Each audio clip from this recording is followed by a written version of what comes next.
What's up, everybody? Welcome back to the channel. My name is Marco, and welcome back to Weekend Conversations Episode 2. On tonight's show, we're going to be talking about how to start your own custom league. What do you do? What's the process you go through? How do you come up with a schedule? Do you do team names? Do you do fictional? Do you do your own thing? What do you do? And actually, this topic was inspired by a comment from last week's episode. I wish I could remember who made it. Shout out to them. Thank you for providing me with the idea.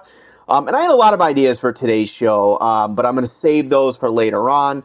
And I've got a whole sub-series planned of why I play certain games, which was suggested by our friend Dave Gardner.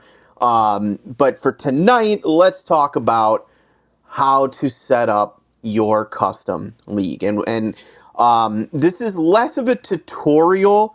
It's probably going to be a little bit shorter of a weekend conversation video, but we'll see. Sometimes I tend to ramble on. But more about my process and how do I choose a season, and then once I choose a season, how do I set it up, and what do you do if you happen to catch something wrong? And I'll explain what that means a little bit later, because I've had that happen to me before. So first things first, pick a game. Do you want to do baseball? You want to do football? You want to do basketball? You want to do hockey? You want to do soccer? And I think a lot of it has to depend on what game you're playing and how long it takes to play that game. And then how much time are you going to have to play that game? So let me explain what I mean by that. So when I first started in the hobby, I started with Strat. And I quickly realized that I didn't have enough time in my life, with jobs and whatever, life gets in the way. And I realized very quickly that I'm not going to have enough time to play 162 Cub games. If you just do the simple math, and I don't have my calculator here, but if you just do simple math, right? If you're speeding through a Strat game, and if you're even on basic mode, it probably, the fastest you can get a game done is 20 to 25 minutes, right? But more conservatively, let's call it even at a half hour. Some games are going to be 12-inning thrillers that take 45 minutes, and some games you'll have no-hitters or one-hitters that you'll fly through, and it's going to be 15, 20 minutes. Those are way more rare. But if you have a 30-minute game and you have a 162 game schedule, now this is just if you're doing one team season replay, you're committing 81 hours to a regular season, right? And then are you taking stats? Where are you getting the schedule from? How are you keeping stats? So you have to consider all of that. Now, if you're playing a quicker play game, like right now I'm playing a Stone Cold Hockey fictional season, well, a long game of Stone Cold Hockey, a game that goes into, my regular season games is only single overtime, and then if we're still tied, we go to a shootout. So that kind of takes care of that problem. But let's say you're playing a continuous overtime format. A long game in Stone Cold Hockey is about 20 to 25 minutes. So, and you're playing hockey. So an 82 game season times 20 minutes, you're talking about a 40-hour project if you're playing every single every single game of your team. So you have to figure that out first. What game are you playing, and how long does it take you to play that game? One game, it's much easier to just do the math with one game.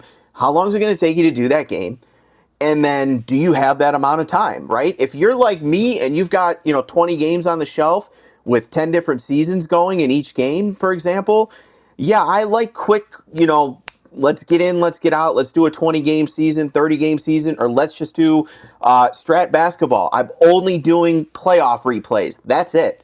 It really depends on the game that you want to play. So, all right, you've got your sport picked out, you've got your game picked out.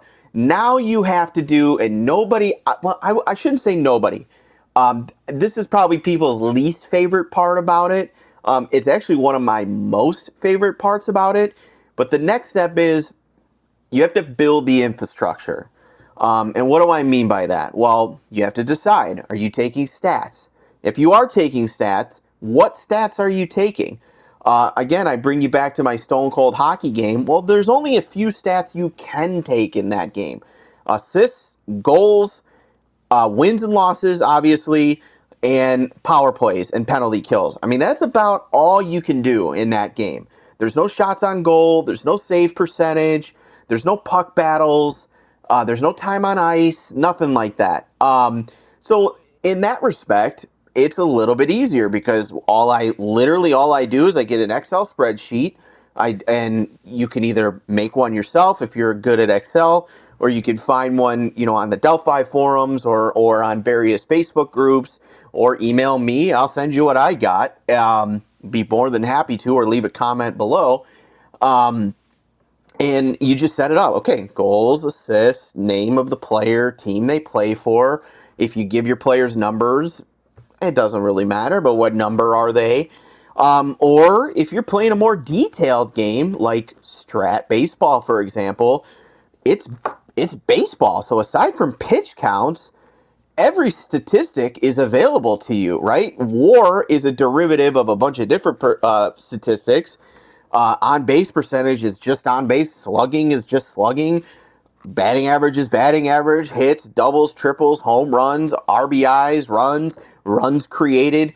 I mean, the world is your statistical oyster. You could do whatever you want. Me, I go hard with the stats when it comes to Strat Baseball, just because that's what I want. I want to know what this guy's batting average is with runners in scoring position, or what he is against lefties and righties.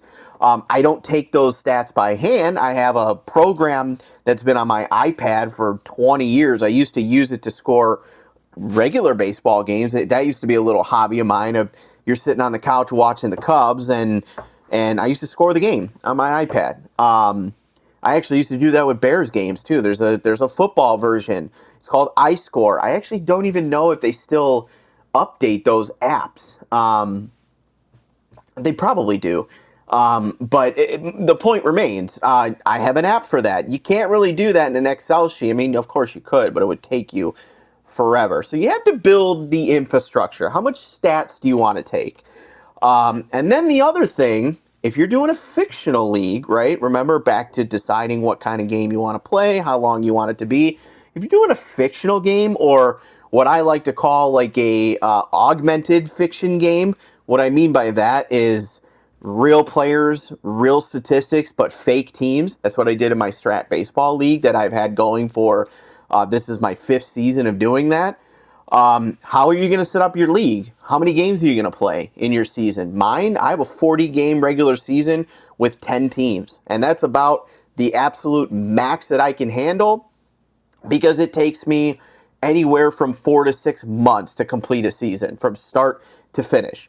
And that's if I play, let's say, a series a week, or, well, it would have to be more than that. But usually when I sit down to play Strat, I have, which we'll get into this now, the schedule making, because I think, my personal opinion, the schedule making is the hardest part if you're doing a fictional or a different league.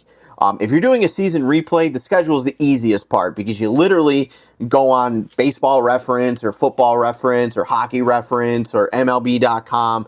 You go to historical schedules and you literally click print or click copy paste into Excel, and there's your schedule. And most games too, you could find lineups. I mean, unless you're playing something from like the 1910s or something like that, you're going to find a lineup, all right? I mean, we've got lineup data that goes back to the 30s and 40s. I mean, literal like daily lineups. You can find them. They're available. So that's the easy part if you want to do a season replay or a single season replay. But if you're like me and you're into more of the make your own schedule, make your own league, make your own everything, this is the hardest part, because I have yet to find a real easy formula to do it other than manually going through each week, right? So, for example, I'll bring it back to my Stone Cold Hockey League. I have a 12-team league, and I'm playing, or excuse me, wait, is it 12 teams? No, it's 10 teams. Sorry. It's 10 teams, and every team plays each other twice. Sounds pretty simple until you actually have to make the schedule and say to yourself, all right, well, Chicago's playing Detroit this week. Oh, well, they can only play Detroit one more time because that's the way the schedule works. Well, I don't want them to play back-to-back. What if the division's on the line and they play in week 1 and they play in week 3? Well, then you're not going to get any drama at the end of the season. So you have to strategically lay out your season in a way that makes sense. Now, some people don't care, and that's totally fine. I've done that before, certainly, and I'll save that for my problems section of the video. But I've run into problems before where I get all excited, I make a schedule, we get 5 or 6 games into the season, and I look at it and I go, wait a second. New York has played Dallas 4 weeks in a row. How the hell did this happen? It happens. So you gotta design your league in a way that avoids that. And here's some tips. I mean, number one, if you can find things on Google that sort of pre-make it for you, where all you have to do is do like a replace all function, right? So, for example, when I was setting up Stone Cold Hockey, I knew my 10 team name. So literally what I did is I found a 10 team, and I'll put the photo up here. I found a 10 team schedule where everybody plays each other once. So that would be 18 games. And I'll explain what I do on the back end. This is something that I came up with, but I'll explain what I do. So I have a 20 games regular season, but 18 games, everybody plays each other twice. So actually what I did is I Googled 10 team league, everyone plays twice.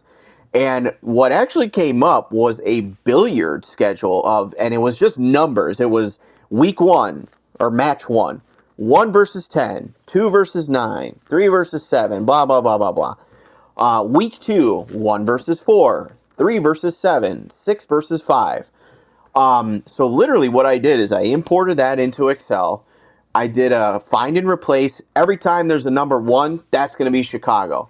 Find and replace. Every time there's a 10, that's going to be New York. And boom, just like that, I had my 18 game schedule and I had to do no more work.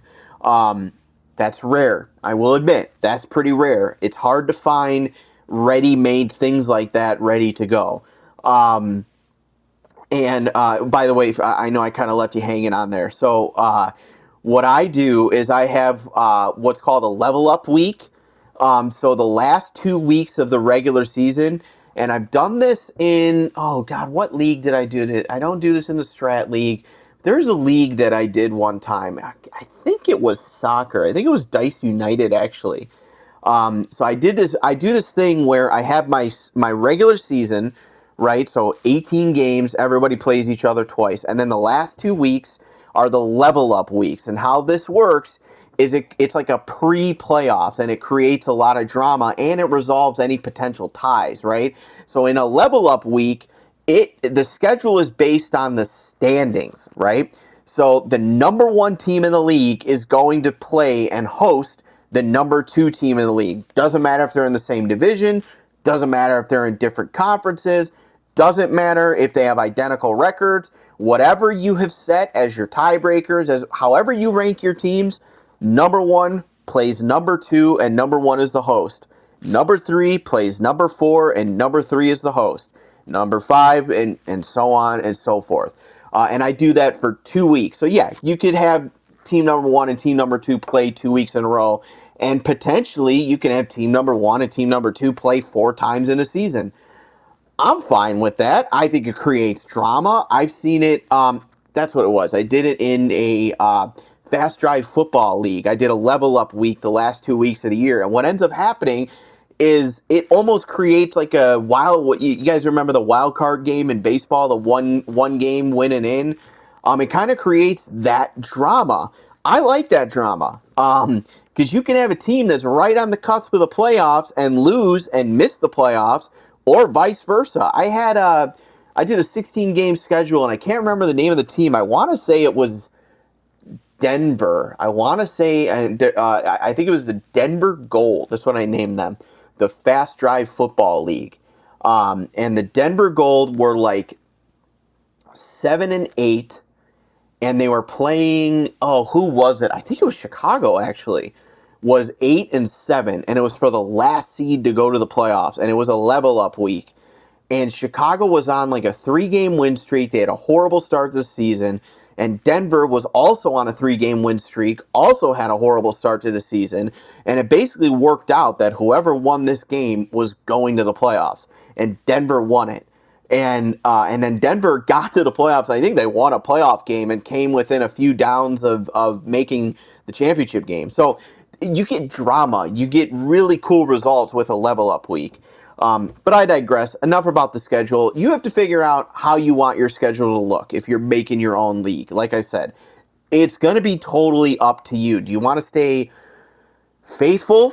That's fine. But just understand that, you have to know your own limitations and your own abilities, if you will, right?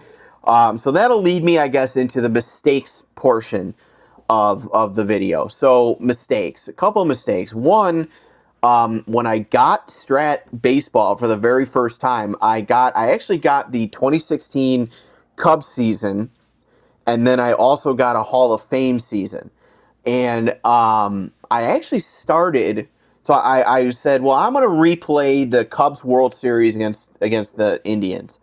Now they're the Guardians, of course, but they were the Indians in 16.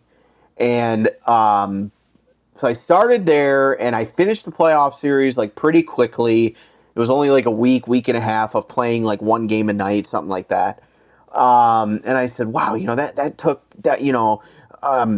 that was pretty easy. The stats were very easy to take. I had my app at the time too, so I just got to plug it in, and boom, it was on a database, and it was all sitting on this app of all the stats. And oh, look, Rizzo bat 400, and Hendricks had 12 strikeouts, and blah, blah, blah, blah, blah.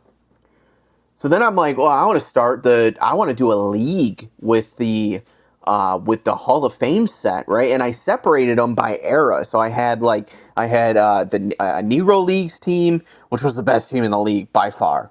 I called them the 1920s Flappers, and it was all like, Honus Wagner and Babe Ruth and all them. And then I had the Millennials, which was basically, like Griffey and Edgar Martinez. They're not Millennials, but they retired in my era, if you will. Then I had like an all 60s team, an all 70s team.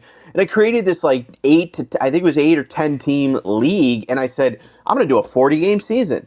I'm going to do a 40-game season, and this is going to be easy breezy. Here we are, almost 5 years later. I think I'm still on week 2.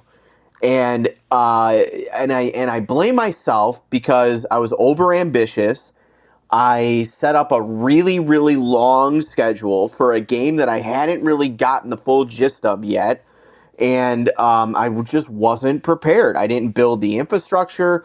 The schedule was all messed up. Like it was, like I had mentioned earlier, it was like the Negro Leagues team played the Millennial team like 4 weeks in a row. So and how I set that series that season up, and I do the same thing with Strat Baseball, or with my Strat season, my fake seasons.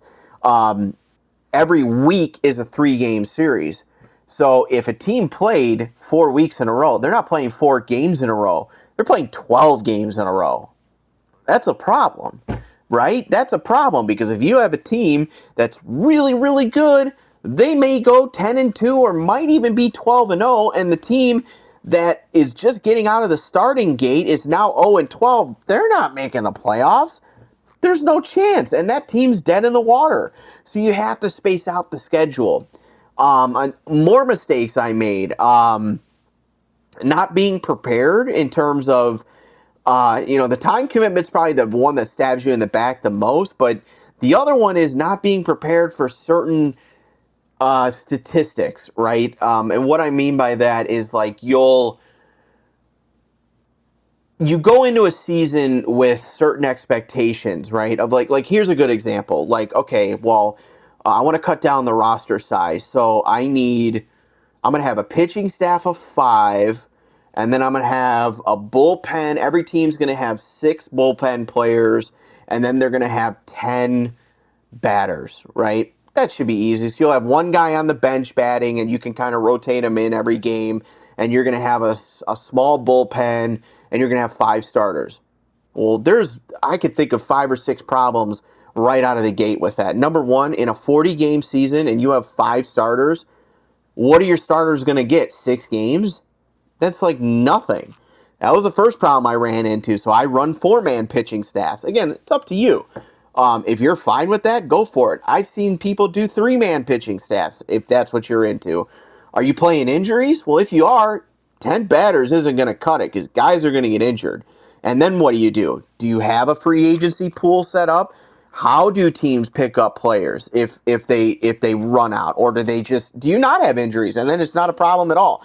I actually turned injuries off in my strat league. I had them for the first year, and I thought it messed with too much. And what I mean by that is, and I think it was Anthony Rizzo got injured like the 3rd game of the season, and I rolled the dice, and it says he's out for 10 games. That's almost a quarter of my season. Not almost, it is a quarter of my season. Well, that's not fun. I don't want to play that. He's one of the players I look forward to playing with the most. So I turned injuries off, right? I said, all right, fine. After this season, no more injuries. And for me, it's a much more fun experience. I enjoy it a lot more. Is it faithful to real life? No, of course not. But I'm also playing a 10-team made-up league that I made up all the names. Is that real to life? No. Did Javi Baez ever play for the St. Louis Blues? No, because they don't exist. So, which leads me into my next tip, if you will. And I think it's my most important tip. So once you picked out the game, once you picked out what works for you in terms of season length and how it's going to look and all that, and then once you build the infrastructure, the last tip and most important tip that I would give you for starting a league is this. Have fun. Have fun. Don't beat yourself up. If a guy, Nolan Arenado, is the all-time home runs leader in my league, he's every year he hits 20 to 25 home runs in a 40-game season. That's kind of a lot. Did I ever expect that? No. Didn't expect that whatsoever. One of the most dominant pitchers in my league's history is Yu Darvish. He's got a no-hitter. He's got a career 2.9 ERA, something like that. He's been on 2 World Series teams with the Los Angeles Rush. I mean, he is a Hall of Famer on my tabletop. Is that true to life? I mean, yeah, Yu Darvish is a hell of a pitcher. Is he going to win Cy Young Awards in real life? Probably not. Is Nolan Arenado ever going to win a home run title? No. Is that small sample size? Of course it is. But this is your world. And that is my big headline tip here. It is your world. It exists on your tabletop, on your computer, and in your own head and imagination. It's whatever you want it to be. And that is, again, the beauty of these games, and I talk about it all the time on this channel. That is what makes these games so awesome, is they exist in your mind and your minds only. There's no one standing over, unless you're playing a tournament or something like that, there's no one standing over your shoulder saying that's not right. You shouldn't do that. But he didn't really hit 38 home runs that year. He should. It's all fictional. Ron Juckett said it on the Digital to Dice podcast. I know I shout them out all the time, but they deserve it. Ron said it, as soon as you roll that first die, it's all fictional. And he's right.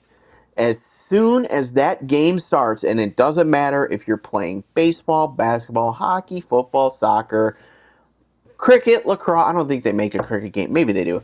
Cricket, lacrosse, NASCAR, IndyCar, drag racing, whatever your sport is, the second you put those dice on the table and roll it, it's all fake. So enjoy it.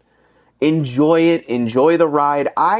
One of my favorite things has been the last few years is seeing the team that you didn't expect make the World Series. And I talk about my Strat Baseball League all the time because it's what I have to go on the most. And I have all sorts of season projects that I've got going. I probably have 10 or 12 going at the same time. But my baseball one I always go back to because it has the most history and I've had the most experience with it. And without fail, the thing that happens every single year that I love the most, without fail, last year it was the San Francisco Brigade. The year before it was the Washington Generals. The first year it was the Philadelphia Freedom, and then they faded down the stretch and LA caught them. It is that team that starts off like 6-8, and every time I get them on the table, I'm like, I think this team's toast, that they're cooked, and whatever, let's see what happens.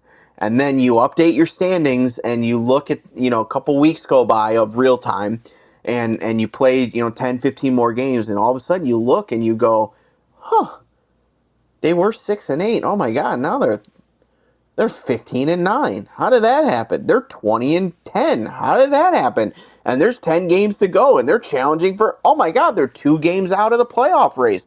When the hell did that happen? And oh my God, this guy, I'll never forget, Abdul Herrera, decent baseball player on the Philadelphia Phillies. I think he's out of the league now, but his 2016 card.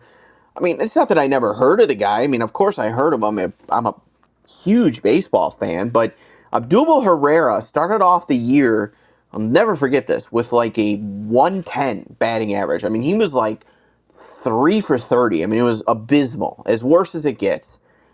And I started noticing as the season went on, he was batting 9th, and I'm like, maybe I should move him up. He's fast, this and that. He started at leadoff, and because he was so abysmal, I bumped him down to 9th, and towards the middle end of that season, that first season, I happened to look at my app, and I saw that he was hitting like 380 in the last 15 games. And he ended up finishing the season with like a 340 batting average. He was like, oh my God, he was like 60 for 125, something like that, in the last 15 games of the season. I mean, it was something like that. It was absolutely bonkers to watch that happen. And like I said, there's guys that perform like their real life counterparts. Like Aaron Judge right now is tearing up my league. He's got like 11 homers in 15 games or something like that. Bryce Harper plays like Bryce Harper, and Arenado, as I mentioned, hits a lot. But it is really, really cool. Like Lance Lynn threw a no-hitter in my league. That is what makes it. It is just so freaking cool when you see those unexpected stories and those unexpected players perform in a way that shocks you. And that's what gets you coming back to the tabletop. And that's true in every single game. I've mentioned this multiple times. I'm literally in the Masters tournament of my first complete golf season, and I close the season with the Masters tournament. It's not the 4th like it is in real life, or first major of the year. It is the last one, and it's the last tournament of the year, and it is invite only. I do the whole FedEx Cup standing and everything. And there again, maybe I'm giving you ideas. That's why I'm telling you this. I've got whatever comes in the pack. It's like 110 golfers, and I have my own little scoring system that's based on the FedEx points. And I have a 10 tournament schedule. And then after the 10 tournaments, there's a play-in tournament. Again, born out of my imagination.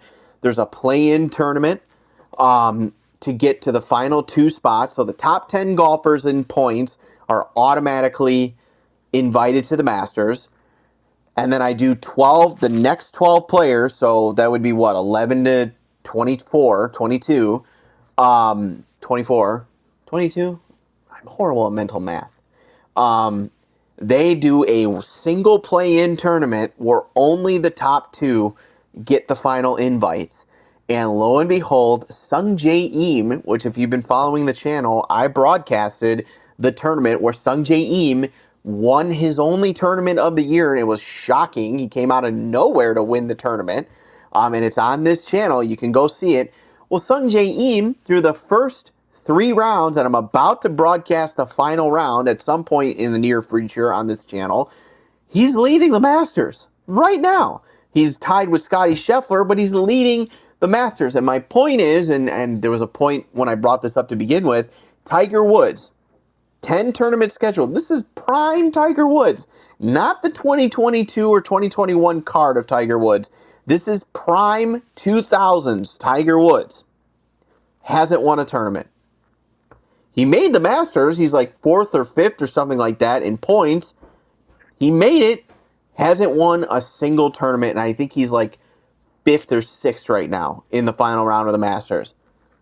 How does that happen? Well, that is the wonder, I guess, of these games, is you never quite know what you're going to get. And that's what keeps you coming back over and over and over and over. So, in summary, if you're looking to set up a season, my major tips are: 1, assess your own limits, okay? How much time are you going to have?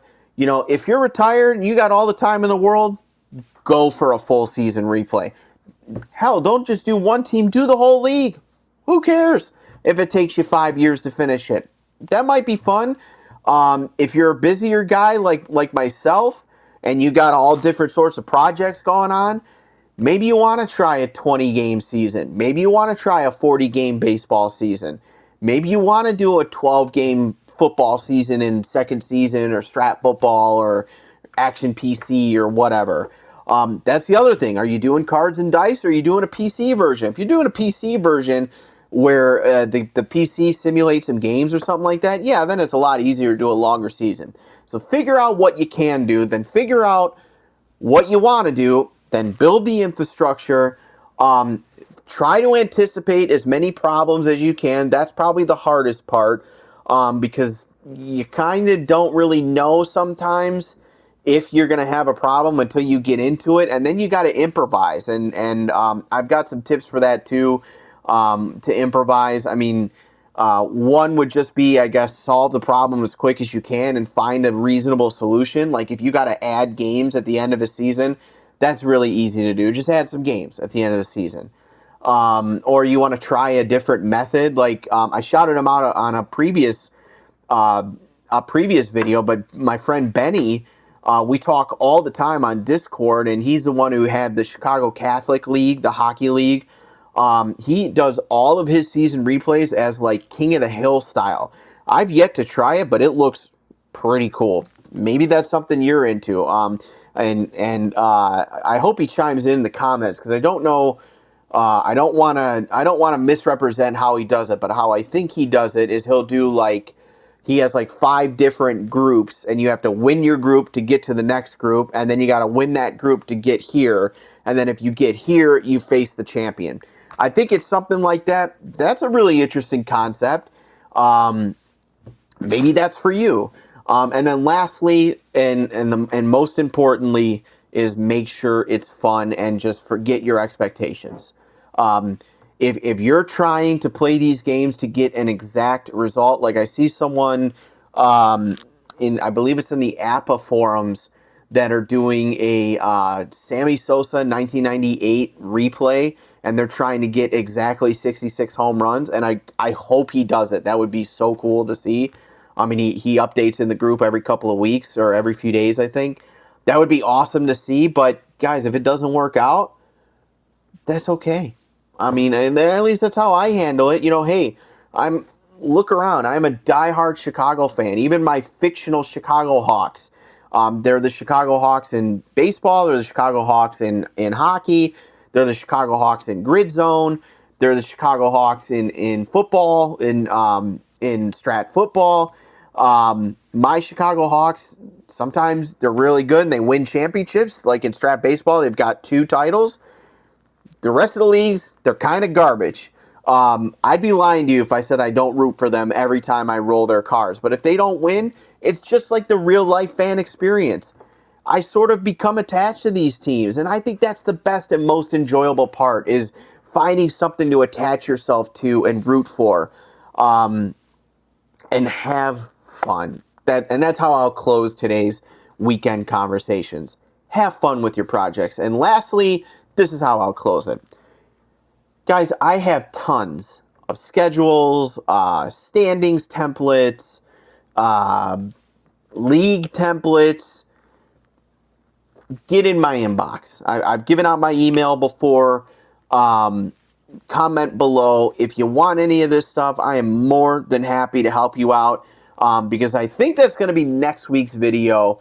And I'm not trying to steal Dave Gardner's thunder here, because he already did a video about this a few weeks ago, and that is community. There's one thing that I want to say in this community is absolutely phenomenal, and it's about people helping people.